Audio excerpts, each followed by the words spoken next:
push that rock here. Let's do some math. Let's talk about global extrema. F of A is a global maximum over the interval I if f of A is greater than or equal to f of x for all x values on the interval. And notice the interval doesn't say anything about being opened or closed, nothing about a neighborhood here. So this is kind of any kind of interval. So that defines global maximum. Here's global minimum. F of A is a global minimum over the interval I if this is the smallest. F of A is the smallest output, less than or equal to all the other f of x's for all the x's on that I. Okay, let's look at a picture, or some pictures. We'll take several. Here's an interval I that's starts on a closed on the left, but open on the right. So does it have a maximum? No, it doesn't have a maximum. You say, well, this point's the maximum. Yeah, but that point's not on the graph. So you say, well, this point is. Well, yeah, but what are you pointing at? I mean, if you're pointing at b minus a trillionth, somebody else could say, well, what about b minus a googolith? You know, it just keeps getting bigger and bigger and bigger and bigger.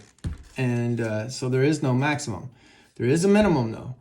F of A is clearly a global minimum. It is the smallest point on this whole interval. There just isn't a biggest point because it's open on the right. Let's look at another example. So now my interval is all real numbers. So from negative infinity to infinity. Notice these arrows. So there's no global minimum here. No global minimum. But there is clearly a global max. F of A is global max. By the way, another word for global is absolute. F of A is absolutely the maximum value. So some textbooks use, instead of global max, they say absolute max. Okay. Here's two more examples. So then this interval, it's closed from A to B. That means A is included, B is included. And notice there is a maximum. Here's a maximum. F of C is the max. And F of D, this is a D, F of D is the minimum. It's the smallest output, and F of C is the largest output. So F of C is the global max, and F of D is the global min. Okay, what about here? Again, we have a closed interval from A to B. And this time, F of A is the global minimum. It's the smallest value.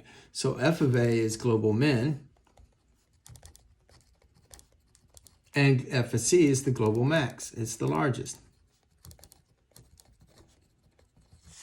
Okay?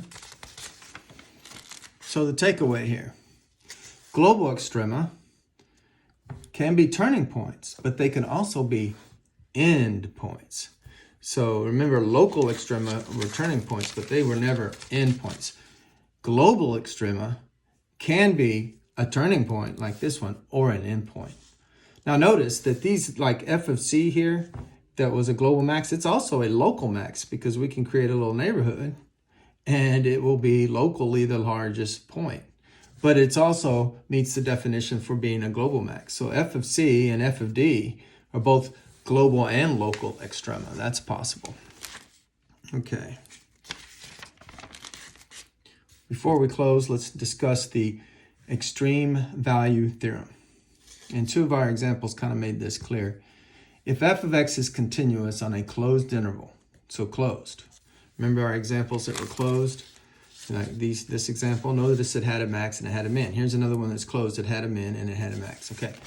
Well, if f of x is continuous and it's on a closed interval, there exists at least one a and at least one b, such that f of a is the global max and f of b is the global min. In other words, if f of x is continuous on a closed interval, you know a global max and global min will occur on the graph. That is guaranteed. If you have a continuous function on a closed interval, there will be a global maximum and a global minimum, at least one of each. Could be more.